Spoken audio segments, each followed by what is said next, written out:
Jangan banyak-banyak makan micin agar hidungmu tidak tersumbat. Jangan menikah dengan utin agar kamu tidak tersesat gitu kan. Mantap. Masya Allah.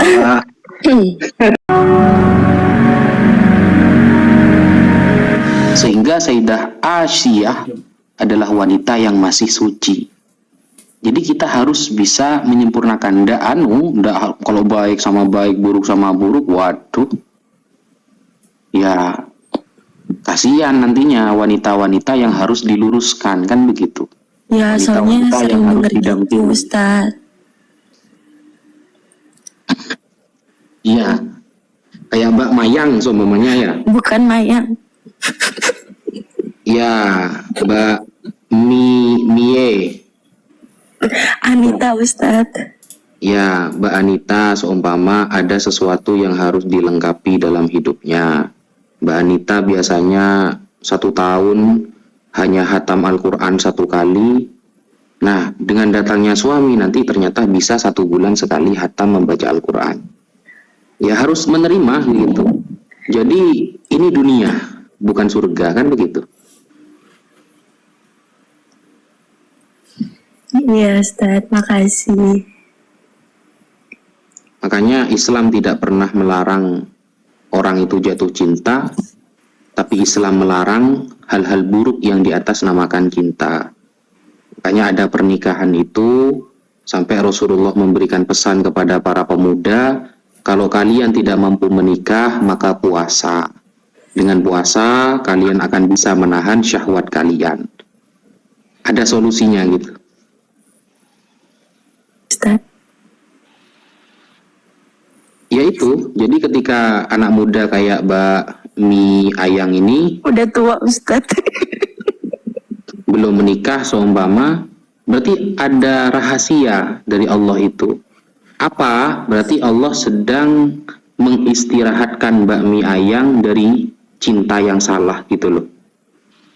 Jadi daripada cinta-cintaan, cinta putus, udahlah kamu istirahat saja, jomblo aja dulu. Jomblo ini tidak jelek, Mbak. Gitu. Gak jelek jomblo itu, makanya ada kitab namanya Ulamaul Uzzab, ulama-ulama yang menjomblo, seperti Imam Al-Ghazali, Imam An-Nawawi, Ibnu Taimiyah Al-Harrani. Mereka jomblo fisabilillah tapi, Mbak. Jadi tidak selamanya jomblo itu jelek, karena Allah ingin sedang melihat Anda istirahat dari cinta yang salah. Begitu. Lanjut Ustaz Unggul. Mantap, udah cukup itu penuh. Suaranya kecil, Ustaz. Mantap, udah nggak ada yang perlu ditambahkan. Ditambahin aja, Ustaz, nggak apa-apa. Aku dengerin. Oke, Ustadz Wafi, Ustadz Unggul, Ustadz Reza sama Mbak Mayang, mohon undur diri dulu ya. Kalau ada salah kata, mohon maaf lahir batin. Iya, Mbak, makasih. Iya. Terima kasih ilmunya, Ustadz. Ya, sama-sama Mas Tenoten. Makasih. Makanya ada istilah gini tuh loh, Mbak. Ada istilah jangan minum Fanta kalau kamu gak haus, gak usah main cinta kalau kamu gak serius gitu loh. Aduh, berat. Masya Allah, betul Ustaz. Enggak masalah cinta-cinta, Ustaz. Ya itu nanya kan sering denger ceramah kayak gitu. Kadang juga takut, kan kita sadar diri juga ya, Ustaz ya. Gitu, kayak nanti takutnya mungkin jodohku malah makin gak benar gitu. Prinsipnya lihat Allah, jangan lihat suami. Perintahnya apa dari agama? Patuh kepada suami. Kemudian sepanjang suaminya tidak memerintahkan untuk bermaksiat kepada Allah dan Rasulnya, turuti. Mau bentuknya kayak apa, dalam tanda petik ya, pegang atau tujukan kepada Allah gitu loh. Jadi kita hidupnya tenang. Banyak orang yang dipegang tuh suaminya, sementara nyawa suaminya aja tuh dipegang Allah gitu. Jadi kalau kita sudah segala sesuatunya untuk Allah, kita hidup, kita mati, kita beribadah, semua untuk Allah, tuh hidup tenang gitu loh. Lakukan saja apa yang diperintahkan Allah dan Rasulnya, semua kepegang tuh. Kayak tadi Ustadz Najah bilang ya, istrinya soleha, berbuat baik. Yang malu sendiri nanti Ustadz Najah atau kita lah sebagai suami ya, berbuat baik saja dulu. Apalagi kita kenal agama, lelaki macam apa, istri yang telah berbuat baik, soleha, terus suaminya menyia-nyiakan. Nah sebaliknya pihak istri juga gitu, kadang terlalu berlebih-lebihan, yang dipegang suaminya, bahkan nyawa suaminya dipegang oleh Allah gitu. Jadi kita fokus kepada Allah. Kalau sudah fokus kepada Allah, yang lainnya dapat, seisi dunia tuh dapat. Makanya hanya orang yang beriman yang berkata bahwa orang kaya sedunia itu adalah saya. Kalau orang masih belum beriman, orang kaya tuh si Bill Gates misalnya kan, si ini. Padahal orang kaya gitu kita 2 rakaat doang sebelum sholat subuh gitu loh, buat analoginya. Itu Ustaz, Bunda Fi nanya itu Ustaz, nikah beda agama gimana hukumnya? Bunda Fi dari Kanada itu Ustaz. Nah itu karena ada Ustadz Najah, malu saya nerangin. Tapi kalau dari saya sih, kalau saya ya menganutnya tuh haram lah, dan itu banyak mudorotnya gitu loh. Lebih bagus anak-anak kita perkenalkan sejak awal. Dasarnya Islam kan tidak berpacaran. Kemudian ketika anak kita dibawa oleh laki-laki yang bukan beragama Islam, itu bahaya besar. Jadi saya selalu memberikan nasihat-nasihat kepada putri-putri saya, ponakan-ponakan saya itu, hindari sebelum bertemu. Nanti kacau balau tuh. Cinta tidak mengenal suku, ras, agama, lokasi. Wah bahaya itu. Macam kita nggak diajarin batasan dan panduan dalam perjodohan dan pernikahan. Gitu monggo Tat, saya menimba ilmu, menyimak. Makanya ada pantun begini Ustadz, jangan banyak-banyak minum, jangan banyak-banyak makan micin agar hidungmu tidak tersumbat. Jangan menikah dengan utin agar kamu tidak tersesat gitu. Mantap. Masya Allah.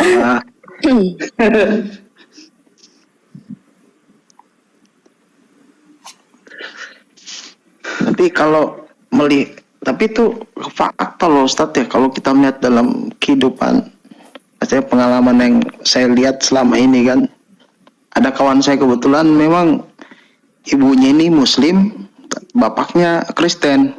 Nah mereka 5 bersaudara kan, terus 2 perempuan ini ikut ibunya Islam, 3 ini yang laki ini ikut bapaknya Kristen. Sampai besar, sampai sekarang mereka rukun-rukun aja Ustadz. Itu gimana itu? Zina seumur hidup Mas, kalau menikah beda agama itu zina, anaknya berarti hasil zina. Aduh, pokoknya janganlah. Tidak ada dalil yang tepat ya untuk memperbolehkan menikah beda agama itu. Tidak ada. Saya pernah dirayu sama salah satu orang untuk membolehkan nikah agama, beda agama. Itu ada itu. Saya pernah dipaksa gitu. Tolonglah Ustaz, carikan dalil gitu. Tolong carikan dalil. Sekiranya boleh begitu. Jangan macam-macam.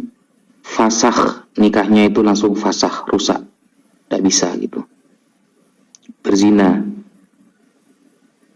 Iya. Apalagi Iya. pacaran ya. Nah ini ditambah ini di bawah, tapi adem ayem tuh. Adem ayem ukurannya siapa? Kalau punya 2 anak ya, yang satu ikut bapaknya, misalnya Oten ya, yang satu ikut ibunya Islam. Mereka menjalankan kehidupan dunia, belum ke akhiratnya. Tentrem, adem ayem seolah-olah ya. Agama itu bukan diukur dengan perasaan. Ya, aduh kasihan.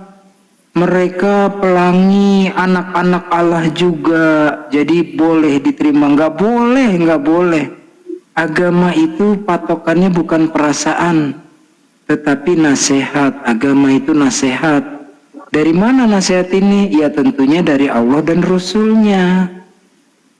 Jadi kalau sudah jelas dalilnya, jangan sampai kalah oleh perasaan.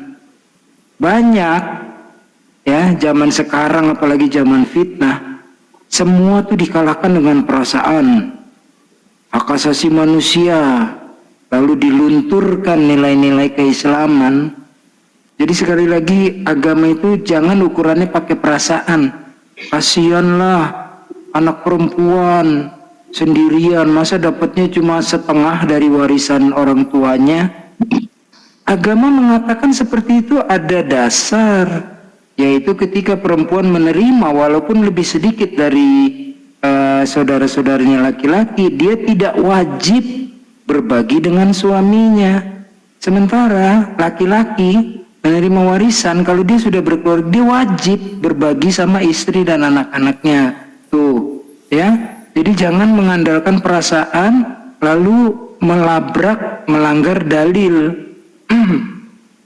Jadi setelah kita berpegang kepada dalilnya, lakukan, pasti ada. Karena kalau enggak, perasaan itu bisa dibuat seindah mungkin, sesimpati mungkin. Padahal itu salah di mata Allah. Ukurannya tetap Allah dan Rasulnya.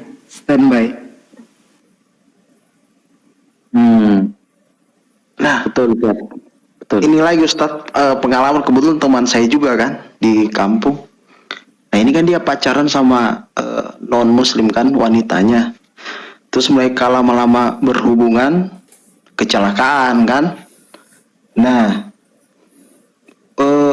si laki ini dia bertanggung jawab, tapi tanpa memberitahukan orang tuanya. Jadi dia menikah sama pacarnya ini yang beda agama ini, itu tanpa diketahui keluarganya yang laki-laki ini Ustadz. Terus menikahnya mereka tuh di gereja kan.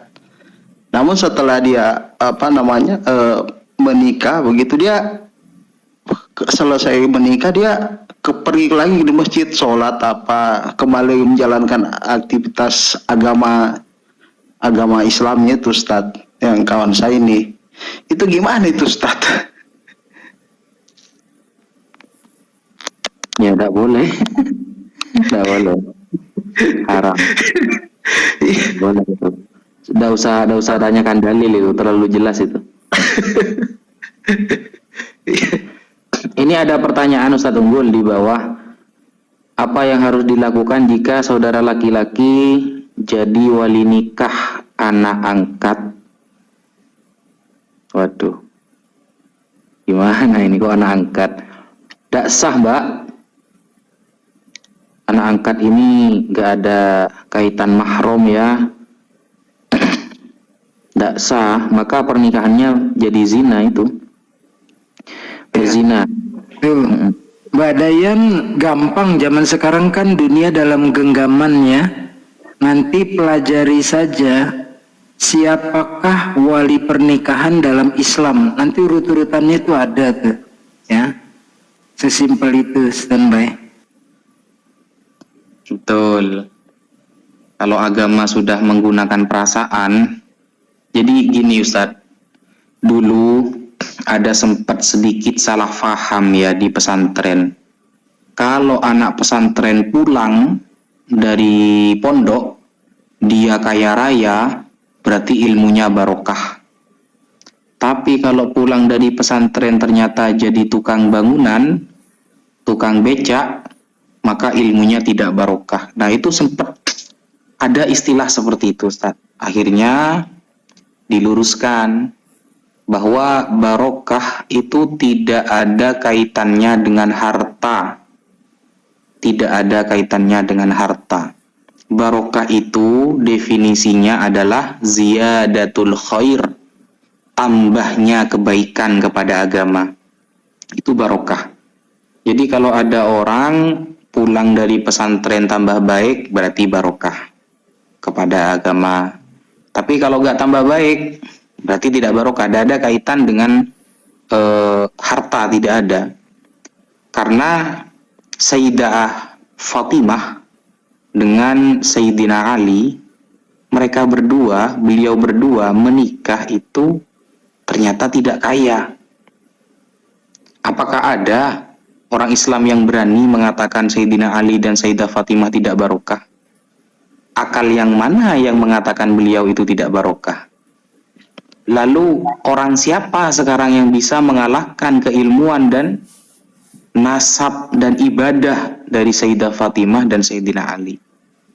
Jadi ada statement-statement yang seolah-olah kalau kaya berarti diridhoi oleh Allah. Oh tidak. Tidak seperti itu. Gak ada kaitannya teman-teman. Rasulullah itu, nah itu lagi, saya tidak setuju ketika Rasulullah dikatakan miskin. Itu saya kurang setuju teman-teman. Kalau kita lihat ya, mahar Rasulullah kepada Sayyidah Khadijah waktu beliau menikah, itu kalau dirupiahkan ya, itu ratusan juta loh. Kalau dirupiahkan, itu mahar Rasulullah kepada Sayyidah Khadijah. Kalau kita rupiahkan sekarang, Rasulullah itu orangnya sederhana. Jadi Rasulullah itu andaikan minta sama Jibril gunung Uhud jadi emas, jadi gitu loh. Tapi kenapa beliau menahan lapar sampai diinjeki batu perutnya? Karena beliau orangnya sederhana, gitu, sesederhana mungkin. Jadi Rasulullah itu kaya, dan Sayyidah Fatimah itu tidak punya apa-apa ketika menikah dengan Sayyidina Ali. Lalu Sayyidina Ali dikatakan kepada Sayyidina Ali, apa mahar kamu menikahi Fatimah? Kan cuma cincin yang terbuat dari besi tuh. Kalau kita uangkan sekarang paling cuma 10.000.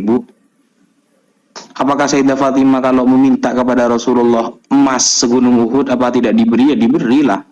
Tapi teladan ya. Teladan Rasulullah dan Sayyidah Fatimah itu Masya Allah. Beda sama Yesus. Kalau Yesus memang tidak punya uang. Itu ada lagunya itu. Lagunya dari Kristen ya. Yesus tak punya hepeng lagi. Enggak, kan ada itu lagunya gitu. Ini rupanya berlanjut nih di bawah Dayan ya. Almarhum orang tua dan saudara laki-laki saya bersikeras menutupi kebenaran, padahal sudah saya kasih tahu hukum Islam, tetapi saya malah dimusuhi. Di chat yang berikutnya ya. Saya menduga ya, karena tadi kan disebut anak angkat. Memang menjadi permasalahan ketika anak angkat ini perempuan diadopsi ya, katakanlah oleh sepasang suami istri.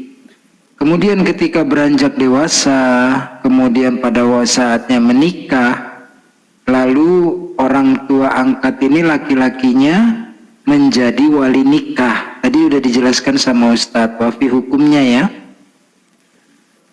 Ada dilema. Di satu sisi dia tidak mau anak ini trauma. Aduh, selama ini ternyata ayahanda bukan bapak kandungku, ibunda ternyata bukan mama kandungku. Kan seperti itu mungkin yang mereka takutkan ya. Jadi secara kemanusiaannya kedua orang tua angkat ini sudah benar, saking cinta kepada anak angkatnya.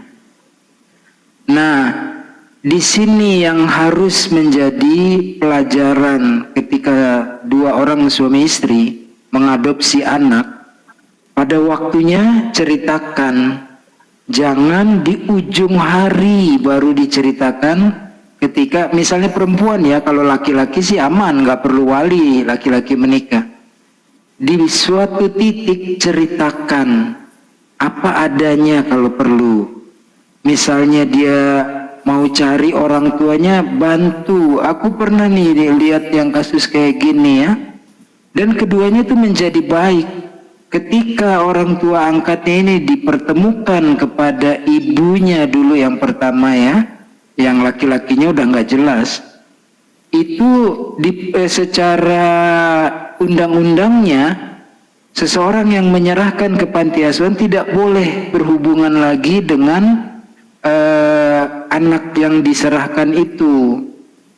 Tetapi karena niat baik dari kedua orang tua angkat ini, dicari, bahkan dimodalin deh, ibaratnya detektif lah ya, untuk mencari orang tuanya ini. Ketemu, dipertemukan, dan disyaratkan anak angkatnya ini jangan menyalahkan ibumu.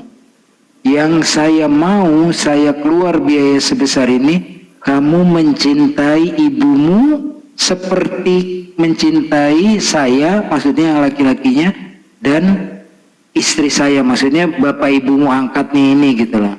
Setelah diberikan kesadaran gitu, udah berpelukan, menangis, mereka menjadi kekuatan keluarga. Lalu ini kasus beneran nih, tapi aku cuma dengar cerita, enggak benar-benar terlibat ikut dalam pencarian segala macam ya. Ini menarik ini Dayantri pertanyaannya. Nah, karena tidak ada ya dari, pokoknya singkat cerita dia nggak punya wali lah, dengan kejujuran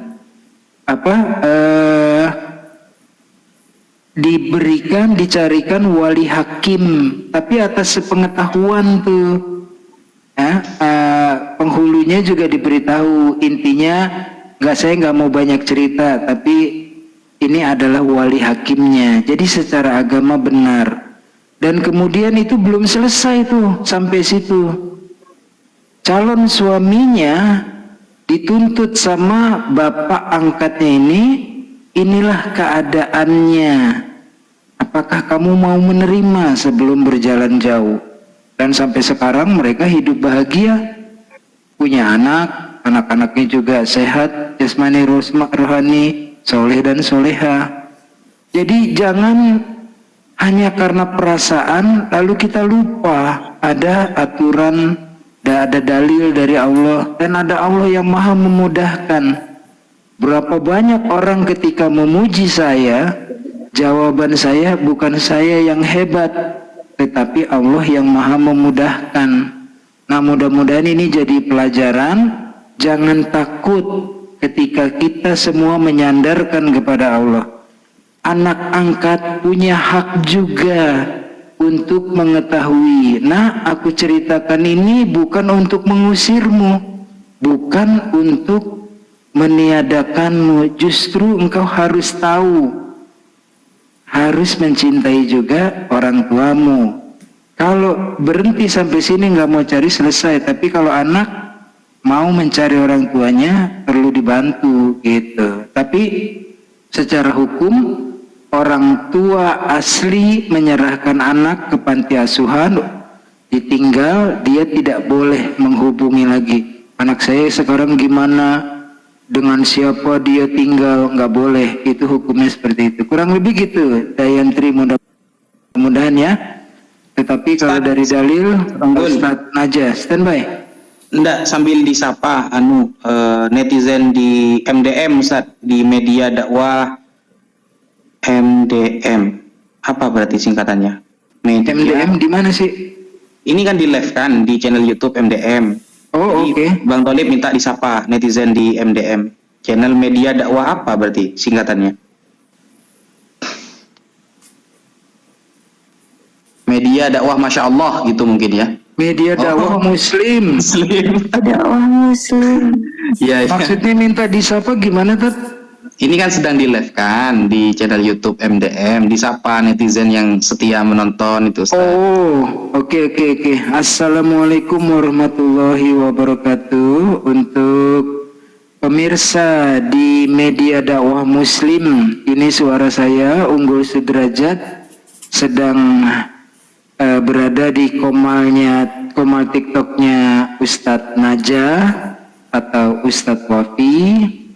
Ada di sini sekarang di room Reza, Ada 2000 penonton, Ustaz. dan Daeng Tutu ya, DG mungkin Daeng ya. Nah, kami dari awal membahas beberapa tema untuk dibahas. Saya nggak tahu kapan mulai di live kan di media dakwah muslim. Namun sekiranya ada yang dipertanyakan, ya silahkan saja. Nanti kalau saya nggak bisa jawab, ada Ustadz Najah yang menjelaskan. Jadi ya silakan Ustadz Najah standby. Ya, para pemirsa dimanapun Anda berada, dari kaum muslimin wal muslimat, wal oteniyin wal oteniyat. Jadi di sini kita sedang membahas hal-hal yang terjadi kepada umat Islam, ya, umat Islam seperti pernikahan. Dan yang harus digarisbawahi teman-teman yang nonton di MDM, jangan lupa like, subscribe, comment, and share media dakwah muslim MDM, karena itu adalah media yang sangat bermanfaat. Isinya adalah pengetahuan-pengetahuan masalah agama, tidak ada yang lain. Dan jangan lupa subscribe juga channel saya, Najah Media. Nah, jadi itu Ustadz ya, ada nasab yang lil abad, nasab yang menyebabkan dia haram dinikahi selamanya. Nah, sekarang kan sering terjadi tuh Ustadz, perselingkuhan antara mantu dengan mertua. Nah, mantu dengan mertua ini banyak kabar-kabar ada perselingkuhan seperti yang viral kemarin, yang selingkuh dengan mantunya. Ingat teman-teman ya, mertua itu adalah nasab lil musoharoh abadan. Dia adalah mahram kita selama-lamanya sampai kiamat. Meskipun istri kita sudah meninggal atau kita sudah cerai dengan istri kita, maka mertua atau mantan mertua tetap mahram kepada kita. Ingat itu, ulama sepakat ini, tetap mahram. Jadi tidak boleh menikah dengan mertua, baik mertuanya masih eksis atau mantan mertua, tidak boleh. Lanjut Ustadz Unggul.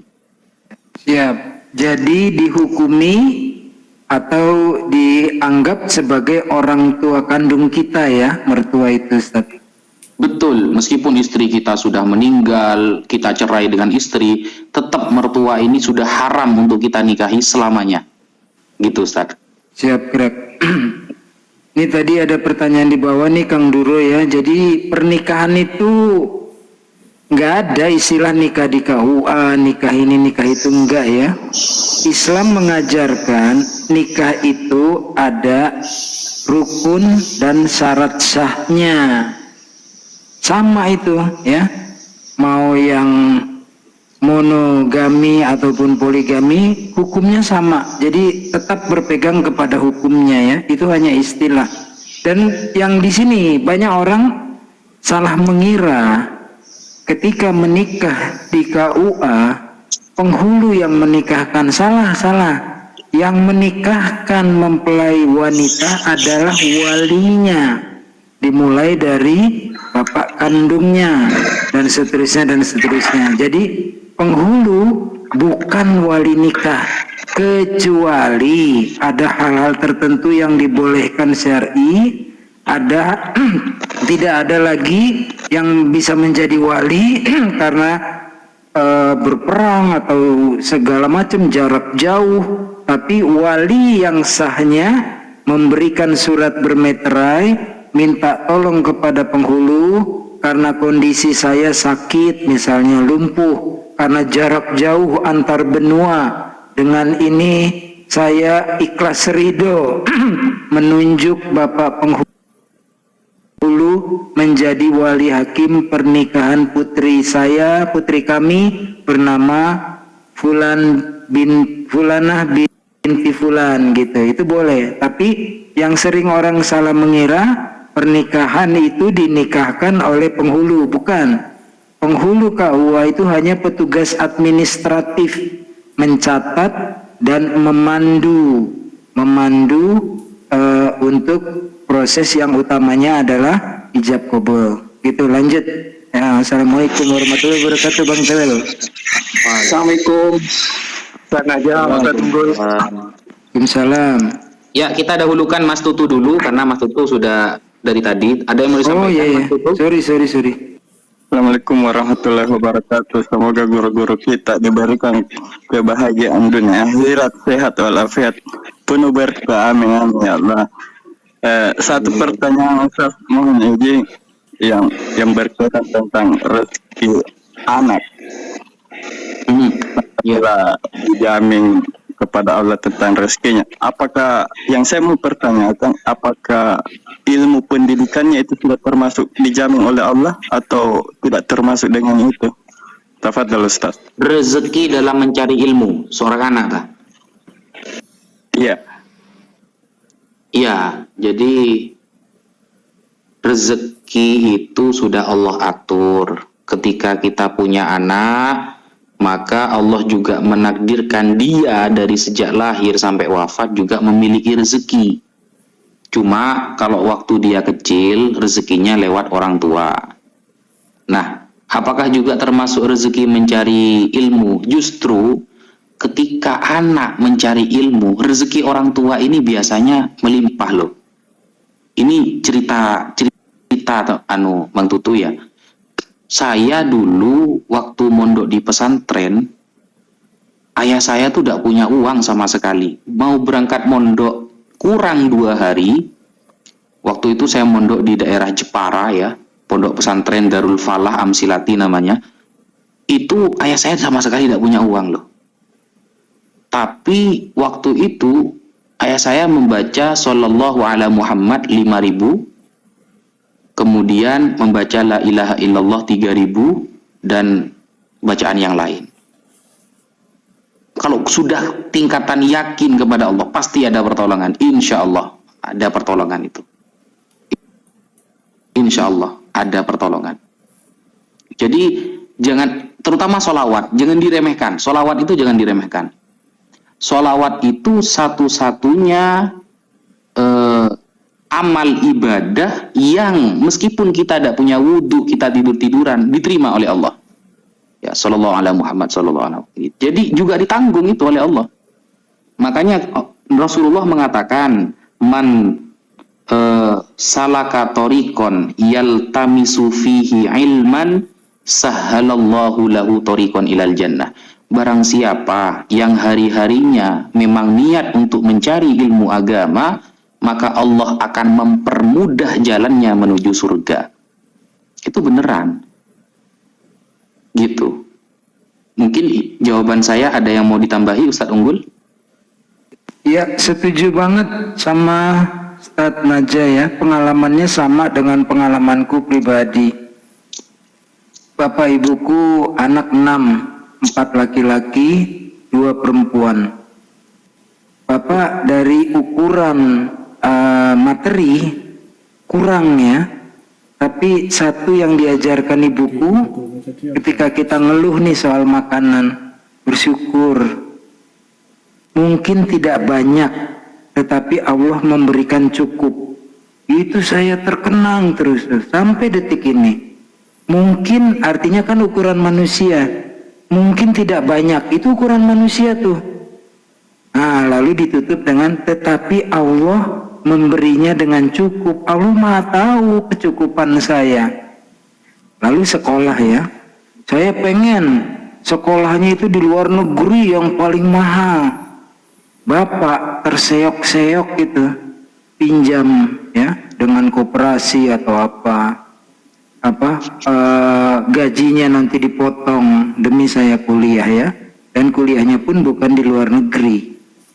Mungkin di tempat lain boro-boro, di luar negeri, di dalam negeri aja nggak bisa masuk universitas. Jadi saya bicara subjektif ya tentang diri saya. Artinya kalau kita generalisir sekarang, kita tuh selalu mengukur dengan duniawi. Anak yang baik kalau kita sekolahkan di SD, SMP, SMA, universitas unggulan. Jangan bicara unggulan karena nama saya unggul. intermezzo udah malam biar nggak ngantuk. Ya, itu ukuran manusia tuh. Karena apa? Inilah yang disebut dengan ada masanya umatku cinta dunia dan takut mati. Kita semua mengukurnya dengan dunia. Besok mau makan apa? Anak saya sekolah lalu lulus kerja di mana? Berapa ribu atau bahkan juta orang ketika lulus S1, apakah jaminan jadi kerja? Kan nggak ada jaminan. Berapa banyak pula orang yang sekolah hanya SD, SMP, SMA tapi sukses dalam kehidupan dunianya. Artinya ukuran manusia ini relatif, tetapi ukuran Allah absolut. Ketika saya mengukur diri saya, anak yang hebat, nilainya selalu yang tertinggi dari mulai SD sampai lulus SMA. SD SMA saya unggulan di Jakarta, luar biasa nilainya. Saya berharap mengukur dengan sekolah luar negeri, berjuang siang malam cari informasi, cari beasiswa. Tapi Allah menentukannya saya kuliah di Jogja. Nah, di situ. Jadi kembali lagi, kalau pertanyaannya tadi kan, apakah rezeki anak selain makanan, pakaian, terus kemudian apakah biaya sakit juga Allah menanggung rezeki anak itu? Ketika anak pengen maju berilmu, apakah Allah juga menanggung seperti itu? Semua ukuran duniawi. Jadi selalu minta kepada Allah, ya Allah, saya sebut dulu kepengenan kita apa, lalu kita serahkan semuanya kepada Allah, sebab Engkau yang lebih tahu bahkan diriku, apalagi anakku, kan gitu. Kita bapak tahu apa tentang anak dibanding ibunya. Jadi gitu, jangan ukur dengan duniawi, tetapi ukur dari kodok dan takdir dari Allah gitu. Kita orang tua bisanya diberikan privilege doa orang tua, terutama ibunya. Kalau masih ada ibunya itu doakan. Banyak hal-hal yang nggak masuk akal hanya karena doa orang tua, ridho orang tua. Itu Allah maha memudahkan, Allah maha membuka semua gembok pintu halangan yang tertutup menjadi hambatan. Saya kira gitu tambahannya, Ustaz Naja, standby. Nah, bahayanya Ustaz, Rasulullah Shallallahu Alaihi Wasallam pernah bersabda gini, teman-teman. Man taroka waladahu jahilan kana kullu dzambin amilahu alaihi. Barang siapa yang membiarkan anaknya bodoh dalam hal agama, maka semua dosa anaknya sampai mati akan ditanggung orang tuanya. Itu bahaya loh. Jadi Rasulullah pernah bersabda, kalau orang tua membiarkan anaknya tidak ngaji, tidak belajar agama, tidak memberikan fasilitas yang baik kepada agama, kepada pengajaran anaknya, lalu anaknya berzina seumpama, naudzubillah, atau anaknya membunuh seumpama, maka dosanya juga kembali kepada orang tuanya sampai anak itu mati. Semua dosanya juga kena orang tuanya tuh. Nah, ini makanya jangan sampai kita membiarkan. Jadi jangan dikira durhaka itu cuma anak kepada orang tua, teman-teman. Durhaka orang tua kepada anak itu juga ada loh. Makanya di pintu surga ya, di pintu surga itu ada tulisan begini nanti. Di pintu surga itu ada tulisan begini. Anti ya jannah, kamu wahai surga, muharramatun, diharamkan memasukkan orang ala kulli bakhilin. Yang pertama, setiap orang yang bakhil. Bakhil itu artinya tidak dermawan. Yang kedua, namam, Namam artinya orang yang suka mengadu domba. Yang ketiga, atin, orang yang durhaka, orang tua ke anak atau anak ke orang tua. Makanya jangan pernah diremehkan doa orang tua, karena doa ul walid li waladihi ka doain nabi li ummati. Doa orang tua kepada anaknya seperti doa nabi kepada hambanya. Saya dulu pernah bertanya kepada guru saya, Ustadz, ini saya telat kiriman. Biasanya ayah saya ngasih uang hari Sabtu, ayah saya tidak punya uang ini. Saya belum dapat uang dan uang saya sudah habis waktu di pesantren. Kira-kira apa Ustadz? Doa agar rezeki ayah dan ibu saya itu lancar gitu. Lalu guru saya ini mengatakan, kamu banyak-banyak doakan orang tuamu, seperti membaca suratul Fatihah, terserah. Anak yang sering mendoakan orang tua, maka akan menyebabkan rezekinya orang tua itu lancar. Seperti itu. Dan orang yang malas belajar, kata guru saya ini, saya lupa nama kitabnya yang beliau kutip ya. Orang yang malas belajar gara-gara dia jarang mendoakan orang tua. Begitu. Jadi mendoakan orang tua itu jangan pakai Fatihah 1 kali, teman-teman. Kita sudah banyak maksiat, mendoakan orang tua cuma pakai Fatihah 1 kali. Itu pun kadang cuma seminggu sekali malam Jumat waktu ke makamnya. Itu keterlaluan. Kalau mendoakan orang tua itu minimal surah Fatihah 41 kali kah? Dibacain Al-Quran, diniatin pahalanya untuk orang tua kah? Gitu seharusnya. Jangan cuma baca Fatihah 1 kali, ya Allah semoga orang tuaku begini, amin, baca Fatihah. Ya itu bagi saya kurang. Itu harus seimbang. Seimbang artinya perbanyak lagi doakan orang tua itu. Begitu. Ya monggo Mas Tewel, ada yang mau disampaikan? Baik, Assalamualaikum Ustaz Najah sama Ustaz Unggul, Mas Rizal, ya yang tadi kan bahas masalah nikah. Mau nanya nih Ustaz, kalau nikah lagi tapi istri yang pertama itu nggak tahu kalau suami nikah lagi itu kayak gimana Ustaz? Hukumnya kayak gimana Ustaz? Poligami tanpa pengetahuan istri pertama, gitu dah. Ya. Nah, gini sebelum Ustadz Unggul menambahkan ya, Islam itu tidak pernah melarang, ya, tidak ada ketentuan wajib izin kepada istri yang pertama. Tewel ini nama sayuran kalau di rumah ini.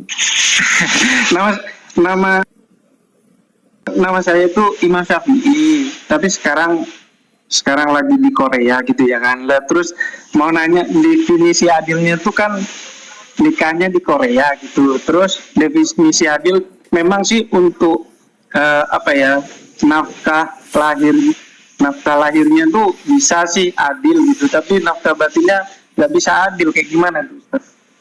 Nah, itu. Jadi menikah itu, poligami itu tidak harus izin kepada istri pertama. Itu yang pertama.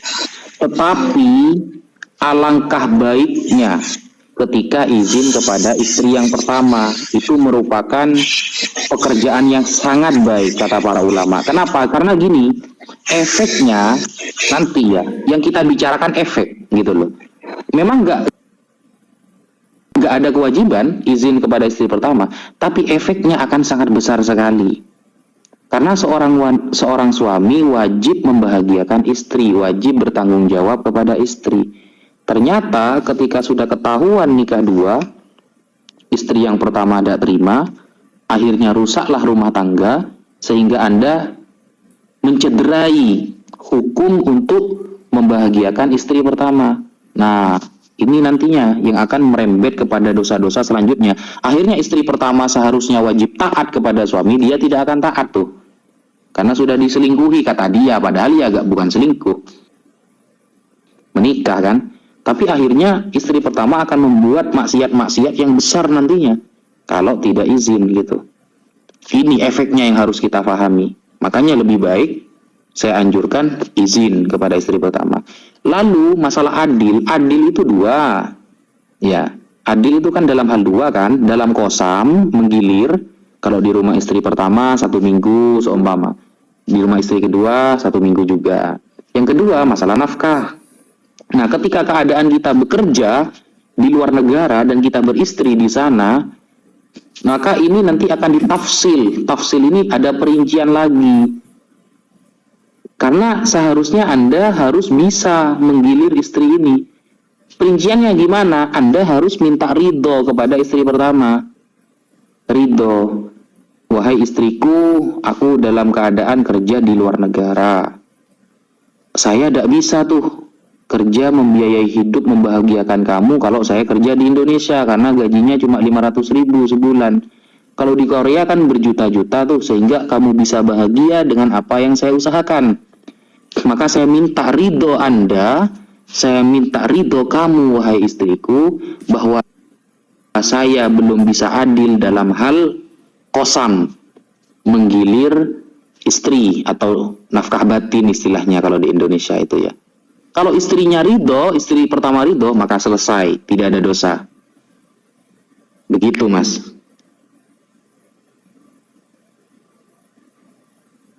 Dipaham nggak Mas Tewel, Mas Imam Syafi'i? Iya, iya. Ya gitu, beratnya itu kan kayak gimana gitu ya kan. Sedangkan emang sih kalau dari materi sih nggak kurang gitu, cuman kan gak adil masalah ini nafkah batinnya gitu loh. Iya, harus Maaf, minta. sambil kerja soalnya agak berisik sambil kerja malam soalnya Ustaz. Iya, harus Mas Tewelnya harus minta izin sama istri pertama. Istriku, mohon maaf ya, saya tidak ngasih nafkah batin karena saya di luar negara. Jadi saya hanya bisa mengasih nafkah zahir. Gitu. Kalau istrinya ridho sudah, nggak dosa. Iya, harus izin. Maksudnya jujurnya ini jenengan izin. Seharusnya kan wahai istriku, seharusnya kan kewajiban saya ini bukan hanya nafkah, tapi dalam hal menggilir saya juga wajib. Nah, berhubung saya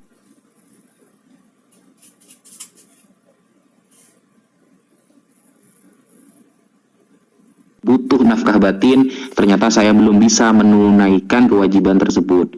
Maka saya minta ridho dari kamu ikhlas mengizinkan saya bekerja di luar negara, berarti kamu juga harus ikhlas ketika saya tidak bisa memberikan nafkah batin kepada kamu. Oh iya Mas, saya ikhlas, mau gimana lagi daripada gak punya uang. Nah, sudah selesai. Kalau kayak gitu pastinya sang istri boleh lah, memang udah komitmen bersama, udah keluar kerja ke luar negeri itu komitmen bersama. Kalau nggak bisa ngasih nafkah itu udah komitmen berdua gitu. Jadi untuk jujur masalah Istri kedua ya, itu kayaknya berat. Ya itu. Ya ngomong kayak tadi itu sudah cukup sebenarnya Mas. Ngomong kayak tadi itu cukup. Tapi jenengan harus istilahnya ya, harus mengatur waktu untuk kejujuran loh. Karena orang yang berbohong itu harus memiliki kecerdasan di atas rata-rata. Kenapa? Karena dia harus menutupi kebohongannya dengan kebohongan yang lain nantinya. Terus itu akhirnya kalau ketemu rame itu nanti. Rame itu nanti itu. Di Korea mana Mas Imam Syafi'i? Gimana Ustaz? Di Korea mana sekarang? Korea Selatan. Oh, bukan yang di Kim Jong Un itu, bukan? Kim Jong Un Korea Utara, enggak.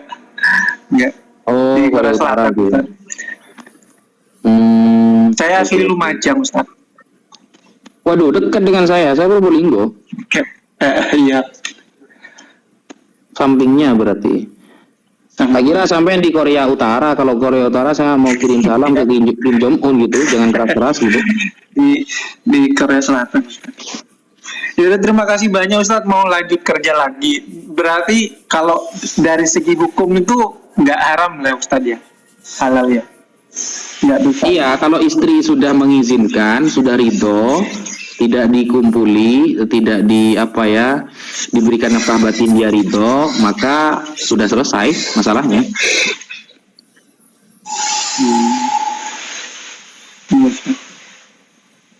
Makasih banyak Ustadz. Siap, sama-sama. Ustadz Unggul, di bawah ada Oten nyamar itu Ustadz. Saya pemahamannya Wahabi katanya Ustadz. Iya. Ada, saya kita ini pamit dulu ya semuanya. Wahaboy. Mau lanjut kerja lagi. Siap Mas Syafi'i. Ya, terima kasih banyak. Assalamualaikum warahmatullahi wabarakatuh. Waalaikumsalam. Waalaikumsalam warahmatullahi. Tuh si mie ayam mau tanya tuh, silakan mie ayam. Saya dikatakan Wahaboy sama Oten ini. Kan emang Ustadz Wafi boy, bukan girl. Ustadz, Aku juga Wahaboy. Lanjut mie ayam mau tanya apa? itu Mau nanya apa lagi yang? perihal juga. Yang ya. Loh kan memang Miai apa itu? Mie ayam. Iya, saya ambil belakangnya aja gitu. Perihal jodoh lagi. Tapi ini kan tadi ngejelasinnya soal poligami, terus mantu sama mertua. Tapi ini aku sama juga mantu sama mertua. Cuman kayak semisal aku nikah sama nggak, misalkan aku nikah sama orang. Neflos. Kenapa kenapa? Aku nikah sama suamiku. Nah, terus Iyalah, masa nikah sama tetangga? Sama suami lah. ini sama siapa yang mau nikah sama aku nih? Nih misalkan aku nikah sama Bang Tutu. Nah, itu kewajiban Bang Tutu itu sebenarnya gimana buat pembagian ke aku sama ke ibunya Bang Tutu? Karena pernah ada kasus juga kayak ketika Bang Tutu ngebantu ibunya tapi dia nggak bilang ke aku, terus aku negur Bang Tutu, tapi Bang Tutu bilang ya kewajiban, ya ibuku kan kewajibanku gitu. Cuman terus aku ngebantah kayak cuman kan aku istrimu, jadi apa-apa harus ngomong gitu loh Ustadz. Paham gak sih aku bingung? Nah, paham. Ya, kayak Ini gitu kan. beneran apa misal sih ngomongnya? Misal Ustadz Unggul, Oh, kirain udah beneran. Udah banyak yang kecewa di bawah tuh. misalkan aku nikahnya sama Bang Tutu, mohon Ya, dijawab. Mbak. Sebelum Kalau Ustaz kata- Tata ya, Tata Ya. dalilnya. Ustaz Jadi, Tata lagi. Masya Allah, Ustaz Naja. Jadi, yang paling utama itu pemahaman agama. Agama kita komplit, sayang kalau nggak dipelajari. Ya, bahkan kalau kita misalnya daftar ke KUA, itu nanti ada konseling tuh.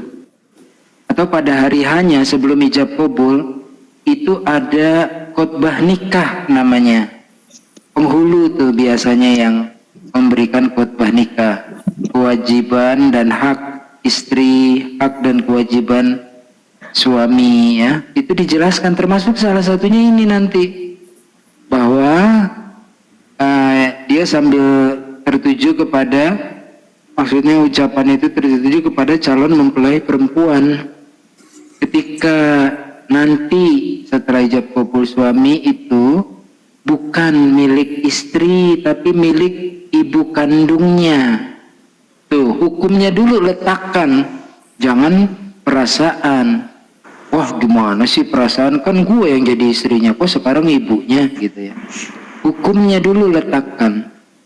Kemudian dia beri nasihat juga.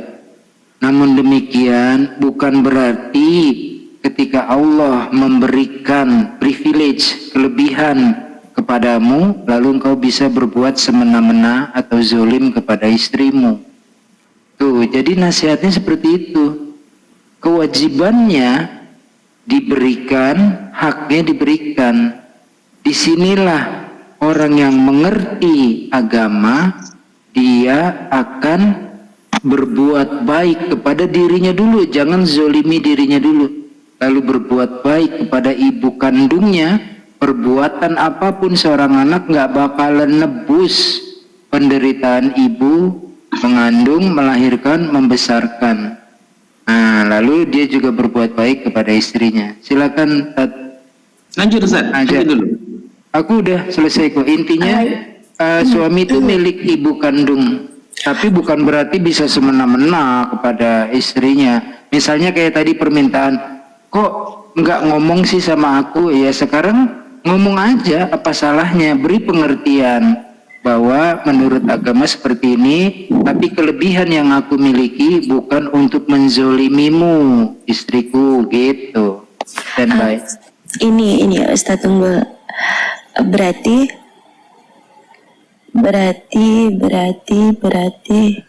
tunggu aku. Gini Mbak Mayang, saya paham kok maksud jenengan itu. Gini loh, Iya Ustadz. seumpama suami punya uang 10.000, ya, dia belum menafkahi istri, tapi ibunya butuh. Nah, ibunya butuh nih, mana yang harus didahulukan, kan gitu? Ya, betul kan? Iya. Nah, jadi begini, kalau saya tapi secara fikih sebenarnya ketika kasusnya itu memang uangnya mepet, hanya cukup untuk 1 kali makan, uangnya mepet cukup untuk 1 kali makan, itu harus mendahulukan istri. Itu kata Imam Nawawi dalam kitab Al-Majmu' Syarhul Muhadzab, harus mendahulukan istri. Karena istri ini kewajiban dia, tapi ibunya juga wajib. Cuma nomor 2 ketika kasusnya seperti itu. Tapi ketika Mbak Mayang begini, maksudnya suami punya gaji 5 juta, diam-diam dia mesti ngasih ke ibunya 1 juta. Kamu kok gak bilang sih sama saya? Memang gak wajib bilang kepada Mbak Mayang. Itu kewajiban, itu gak harus izin gitu loh. Gak harus izin. Suami itu ketika gajinya 5 juta, kewajiban kepada istri itu ya, kewajiban kepada istri itu Mbak Mayang, 1 ngasih tempat tinggal, 2 ngasih baju, 3 makan, atau seperti listrik, laundry, kalau itu sudah. Kalau seperti belanja ke mall itu tidak wajib sebenarnya loh ya. Tapi ternyata kan kenyataannya suami-suami sudah melebihi dari itu semua, bahkan kadang dikasih mobil kan. Ke mall ya, apa namanya itu, skincare itu tidak wajib sebenarnya, tidak wajib itu.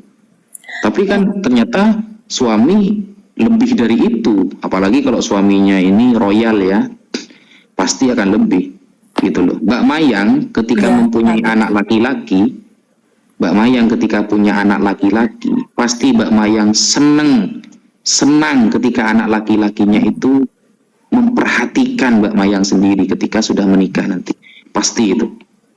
Itu akan Anda rasakan kalau sudah jadi orang tua nanti. Iya, amin. Semoga cukup.